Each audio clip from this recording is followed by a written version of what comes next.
In this video I will show you how to download and install the Canon PIXMA G3430 printer driver on Windows. Go to the Google Chrome.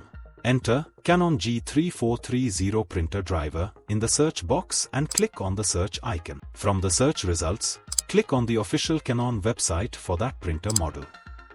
Select your operating system from the drop-down menu and click on the Download button next to the driver you want to download.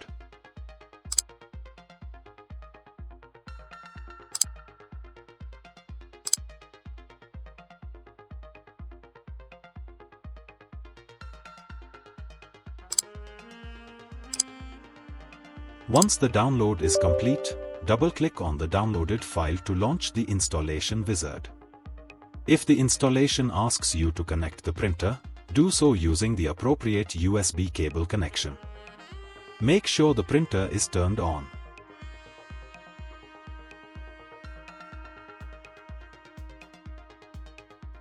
Connect your Canon PIXMA G3430 printer to your computer using a USB cable.